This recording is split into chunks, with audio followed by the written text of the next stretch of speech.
Ciao ragazzi, oggi voglio parlare di questo libro, L'Italiano secondo il Metodo Natura by Arthur M. Jensen.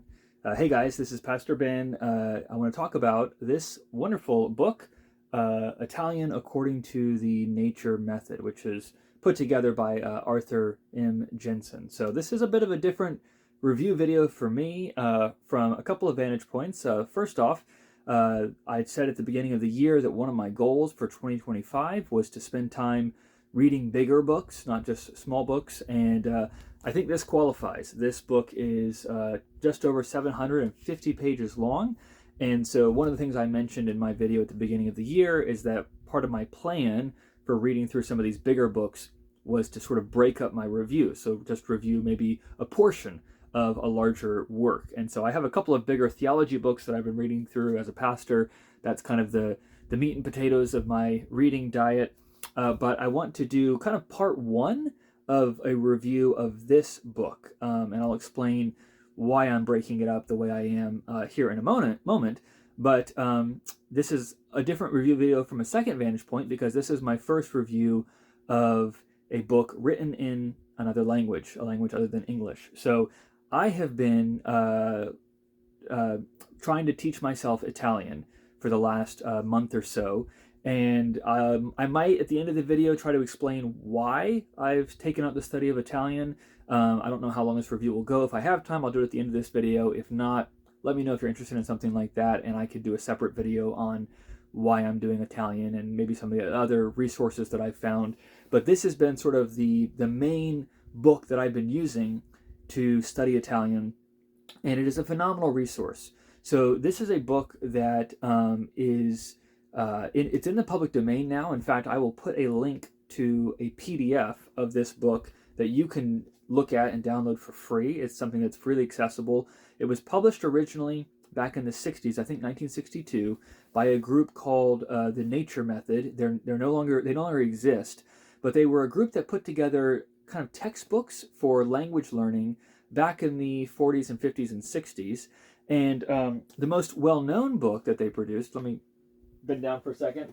The most well-known book that they produced is this one by Hans Orberg, Lingua Latina per se illustrata, Familia Romana. So this is a book that probably more of my viewers are familiar with.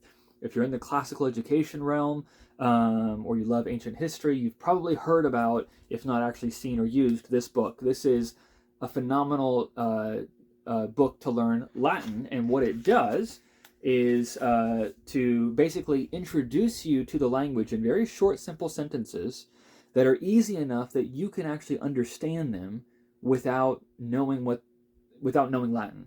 And then it just builds over time until you're reading much more complex Latin. And it helps you out by providing pictures and little notes on the side, things like that. So this book has been in print for a long time, and a lot of people have heard of this book, but it was actually part of a series that included books on learning French, learning German. I think they had one on Russian, maybe. They have one for English, and then they have this one in Italian, and the Latin was just one more book in that series.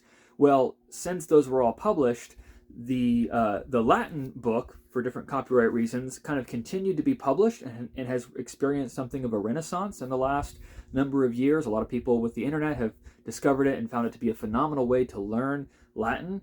But there are these other resources which are freely available now to learn modern languages according to the same method. So this book is one of the books in that series, and I discovered that this existed just a month or two ago and thought I have to get my hands on that because I was somewhat familiar with Lingua Latina, and so thought I'd love to do this with a modern language. So how does this whole process work? You may be kind of skeptical or just curious as to what exactly this is. So the goal here is to basically teach language in the way that people naturally learn and acquire languages, which is very different than the way we tend to approach language learning in school settings today. So if you've grown up in the States, everybody has to take a foreign language, a couple years of Spanish or French or something like that. And yet no one learns languages that way. I've never met a person who said, oh yeah, I had 2 years of Spanish in high school and I speak Spanish okay? No one says it. Everyone says, yeah, I took 2 years, but I don't remember anything. It doesn't sink in, because the way we approach language learning is very much as a kind of abstract subject that focuses on memorizing grammar rules, drilling vocabulary, and then kind of doing very rigid translation work where you kind of take something in English and try to render it into Spanish, or you take something in Spanish and try to render it into English, and it's treated almost like a kind of puzzle. And there are some people who really, they're kind of linguistically minded, they love grammar, so that's interesting to them, and they can kind of make some progress with that. And if you stick with it over years, you can, of course, learn another language. There are lots of people who learn different languages according to that format.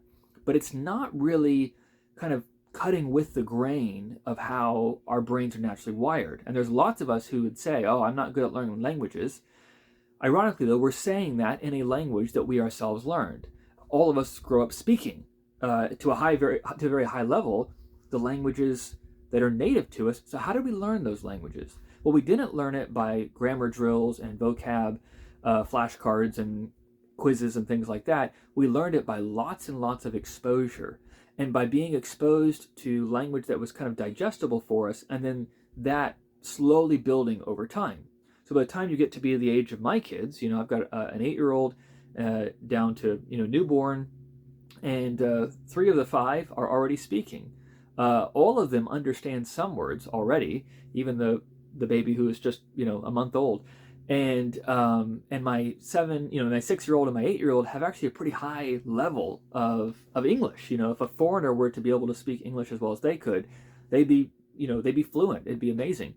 So how did they learn that? Well, we never sat them down and drilled rules or kind of worked on vocab. They just were exposed to lots of language. We spoke to them in a way they could understand, and then they built up that ability over time. And they actually have a very good grasp of English grammar, even though they're only now starting to learn some of the terminology of that grammar as they're in school, but they didn't grow up having those categories to kind of work with.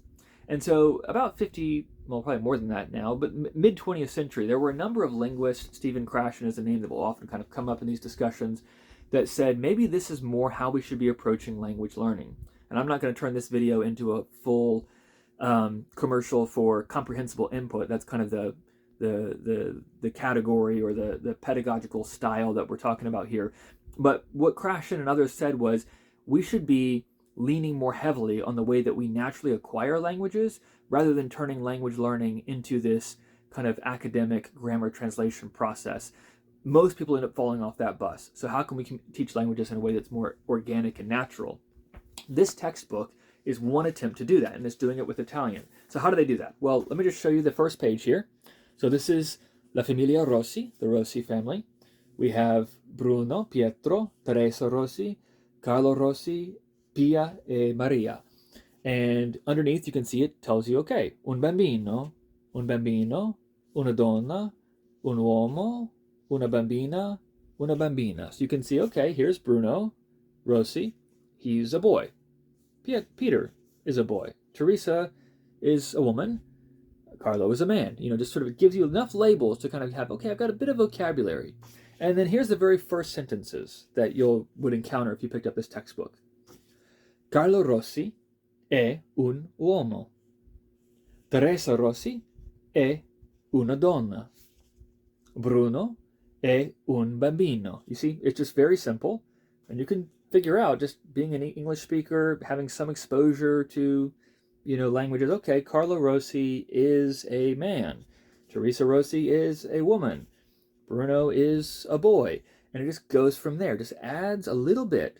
And sometimes they'll sort of give you little notes on the side. So one of the features, of course, of Italian as a Romance language is that it has grammatical gender, masculine and feminine. So you can see here the indefinite article un uomo, so man, masculine, is going to be un, versus for a feminine word like donna, lady, it would be una donna. So un uomo, una donna. So this gives you that little explanation. It does the same thing with un bambino, una bambina, right? And it kind of goes on down. So as you work through, it uses this combination of kind of brief marginal notes, pictures, illustrations, to just help you kind of track with what's going on. And you might think, how would I possibly learn a language that way? But it works amazingly well. And you may not get everything right away. You may have to kind of puzzle over the use of a word, but they repeat the same word. They kind of take the similar sentence construction and just turn it around in different orders, and enough that you can sort of get the sense of what's going on. Again, it's the same way you learned your native language. Someone didn't sit you down and say, let me introduce you to this word, and then they gave you a definition and then drilled you in it. You just heard that word being used, you saw it being used, and then you figured out, hey, this is what this is talking about. And that's the kind of principle that they use here. So it starts very, very simply. And then by the end of the book, there are 50 chapters. By the end of the book, you're reading much more complex sentences. So if you were to look at like one of the common frameworks for gauging your ability in a language, in the EU, they use this Common European Reference Framework for language learning, CERF, it's sometimes called, CERF, and this would get you to kind of like a B2 level-ish of reading ability. So that's at a level where you can say, yeah, I speak this, I speak it fluently. Doesn't mean you don't make mistakes, doesn't mean there aren't words you don't know, doesn't mean that there aren't still more grammatical constructions to kind of master, but you could go and speak it quite well. So just using this book can build you up to a very high reading level. Now, let me mention a few things about kind of features of this book, and then where I am in reading this, because I have not read the whole thing. You can kind of see how far I am here. So I've read the first 13 chapters. I'm on page 184 out of 752, I think, or 748. So I'm making some progress, but I'm not at the end. But let me kind of explain a few features of this book and then how I'm going to be reviewing this. So this video is a bit longer than the other ones in this series will be, because I'm trying to also introduce you to the concept of this book. So just bear with me for that. But what the book does, again, it uses that kind of incremental, comprehensible input to just kind of immerse you in the language and allow you to take it in bite-sized chunks and build up from there. And it helps you along the way by giving you these hints with pictures, illustrations, little marginal notes, but everything in here is in Italian. There's no English, there's no other language, it's all in Italian. At the end of each, you may have noticed that underneath these sentences, you have the phonetic spelling for this. And this is according to some, I'm not a linguist, but it's some international standard, so that if you know that standard, you would know how to pronounce these. I don't know that. However, we have even better resources. Again, this book came out in the 60s, but you can actually find on YouTube, and I'll try to post a link to this, there's several folks who have read these chapters out. So you can actually go to YouTube and listen to someone reading the Italian of this. Now, some of the accents are better than others. There's a channel called Ian Academy that has kind of tried to republish a lot of these books from the Nature Method Institute. They're very much committed to this approach. And they have very high quality recordings of the first 20 chapters, the full chapters, so you can actually kind of see it and hear it at the same time on YouTube. And then they have just chapter 30, 40, and 50. So they don't do it all the way through, but you have recordings for about half the chapters. And Italian is a fairly easy language to pronounce, although I'm sure I'm butchering parts of it in what I've said so far. But it's a very easy language for English speakers to pronounce, because it's actually much more phonetic. It's much easier to pronounce than English is, and it's also a whole lot more fun. It's just a beautiful language. You get to use the vowels, you open your mouth, and it just is very melodic. It sings, it's wonderful. So once you learn a few of the quirks, things that are different than English, you can actually read it out loud pretty well. And but you've got the phonetic spelling there in the book, and then you've got audio resources you can find. And not just audio resources tied to this. There's lots of other videos you can watch to help you pronounce Italian well, and just listening to it a lot will help you too. So I highly recommend that. I might talk about that a little bit more later, but there's some of those resources as well. So you are learning how to speak it in the sense of how to pronounce it as you use the book. At the end of each chapter, there are several exercises, 3 exercises for each one, and usually you have some kind of like fill in the blank. So like after this first chapter, it wants you to take and sort of fill in like which article goes with, in this sentence. And so you kind of are applying some of what you've learned there. And then it's sort of, again, sort of fill in the blank kind of stuff. And then the last exercise is always kind of like asking you a question in Italian. And so then it's sort of testing your comprehension.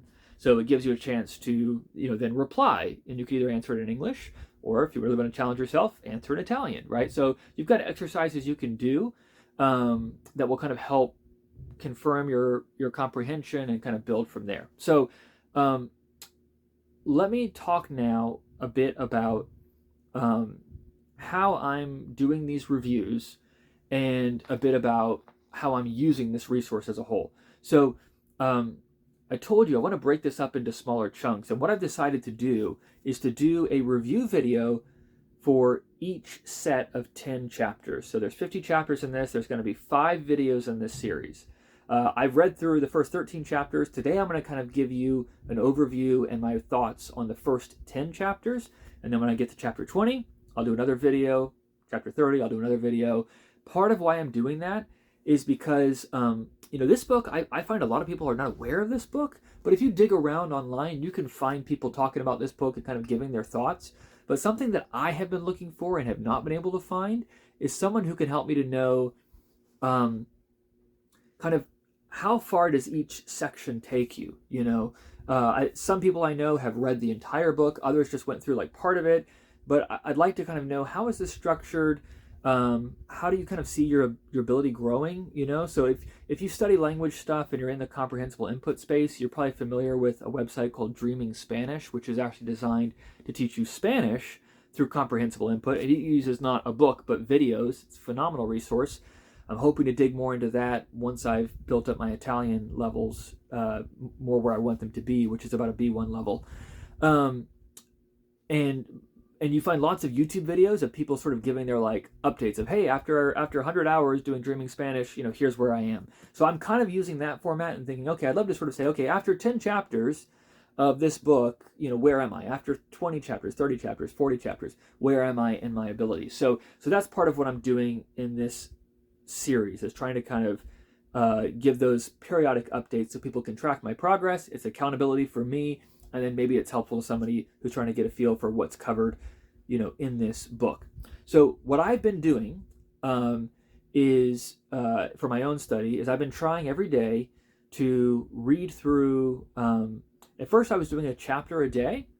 The chapters have now gotten longer. They start off shorter and they get longer. So the early chapters you could maybe read, that if you were just to read straight through them, it might, be like, 5 or 6, 7 pages, something like that. The later chapters build up to like 20, 25 pages. So they do get longer, and obviously they get more complicated as well. So it takes you a little bit longer to figure out what are you doing. So what I'm trying to do, I started off just reading about a chapter a day. I'm now kind of slowed down. I've gotten far enough that it's getting more difficult. So I'm slowing down to reading more like 10 to 20 pages a day. So some days I can read a whole chapter. Some days I'm reading half a chapter. Kind of depends on how much time that I have. And that takes me about, I would say, a half hour to 45 minutes to like read and understand one of these more recent chapters. So that's not a ridiculous amount of time, So if you're giving a half hour to an hour with this book every day, you could definitely make very steady progress.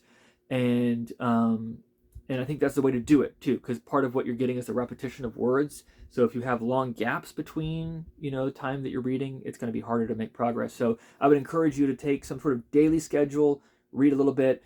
And so this is sort of the heart of my study of Italian. Now I have other things I'm doing as well. I'm listening to Italian music. I'm watching Italian TV as much as I can. It's hard to find good stuff. There's tons of stuff on YouTube. And so I'm watching videos in Italian and videos on Italian, and so there's other things that I'm doing as well. Again, if you'd like to learn more about that process, what I'm doing, what I found helpful, write something in the comments and I might do a video on that separately. But that's sort of what I've been doing, is working through it. So what I do each day is, early on I would listen to the recording of the chapter before I would read it. So I would just first time go through it by letting the recording read it to me, because I was trying to figure out how do you pronounce Italian. I feel like now I've got a decent understanding of what the rules are, and I'm much more confident in pronouncing it. I don't feel like I can speak to anyone and have any sort of conversation, but I can read words on the page, and hopefully not just say things like an American, say things in a bit more of an Italian way. So I'm not necessarily starting with the recording now, but for the first, I don't know, 5 chapters, I was listening to it in Italian first. Then I would go back and read it out loud, so I'm pronouncing the words, and I would sort of, after each sentence, sort of stop and like translate in my head, kind of thing. I have, over time now, again, I'm using the audio more to like go back and listen to chapters I've already read and review things, but I'm not listening to the recording before I read it myself. I'm just picking up the chapter and I start reading it out loud. And what I'm doing now is basically, if I read it in Italian and I understand it, I just keep going. If I need to puzzle something out, then I might kind of stop and like translate it out loud, kind of thing. But more and more I'm finding I can just read a sentence and I get what it's saying, and I can just move on. Early on, I was also doing the exercises. I found that was kind of slowing me down. There's different philosophies on this. I'm not saying there's a right or wrong, but what I'm doing right now is I'm just trying to read the chapter. And then I'm just going to keep going as far as I can and as fast as I can, because that's part of the goal. Like, just build up that critical mass. It's like immersing yourself, right? Yes, you're going to be overwhelmed. Yes, it's going to be a lot. But that process is part of what can trigger that learning. So I'm skipping the exercises right now. I'm just reading through it in Italian. If I understand what's going on, I go to the next chapter. I imagine I might hit a point where I'm like really slowing down. If I do, what I might do is go back a few chapters and reread. I might go back and do some of the exercises just to review. And then I imagine once I get backed up to where I was, I'll be able to move forward. So this is an experiment. I'm kind of putting this out there for folks to watch, and I'll let you know what works and what doesn't. But that's the process that I have right now. So what are my thoughts on the first 10 chapters? The first 10 chapters are great in the sense that the process works. I mean, I have been really encouraged in doing this. I had dabbled in Lingua Latina. I've never made it through the whole thing. I plan to do this now, not while I'm doing Italian. I want to kind of keep the languages separate, but I plan to do it, and I have much more confidence that I can do it. But the process really does work, and the best part is, it's fun. It's enjoyable. I've studied lots of languages. Spanish in high school. I did a little bit of German on my own. I did, obviously, Latin in high school and in college and in seminary. I did Greek. I've done Hebrew in seminary. I would not say that I can speak any of those languages or read them fluently. I've studied them, so I have some exposure to them. I've learned about language learning, but my classes have almost all been in the grammar translation kind of approach. I did have a wonderful Latin professor in seminary, Dr. David Noe. You can find his stuff on YouTube and elsewhere. He's a great teacher. He's very much trying to incorporate some of the strengths of the comprehensible input. He loves the Lingua Latina book. And so that was my first taste of a different approach, and I really enjoyed it. But it was still a classroom setting. But this is totally different. There's no quizzes. There's no vocab drills. There's no grammar rules. It's just enjoyable. It's just fun. So I've actually gone further in this language faster than I have with any other language, I think. I've enjoyed every minute of it. So that's been maybe the highest praise I can give, is that I feel like my ability to read is improving, and I'm enjoying the whole process. Now, obviously, in those first couple chapters, it's very simple. I was reading some of those initial sentences to you. It's nothing super exciting. It's nothing super thrilling. But I think the thrill of reading in another language and understanding what you're reading is enough to carry you through. And so for the first couple of chapters, what it's doing is it's trying to just give you some basic vocabulary, but it is always circling back to this Italian family, the Rossi family. And at first it just introduces you to them. It talks about their extended family, their grandparents and their cousins and their aunts and uncles and all those types of things. It talks about their house. They live in Rome, and they have another house in Ostia that they live in the summer, and so it tells you about that. And it's using that to teach you about the different seasons and the different times of the year. And so it's working on some of those basic vocabulary. It's not a story per se, but there's at least enough like contact with these characters that there is a thread holding that together. But then right around chapter let me think, is it chapter 9, I think?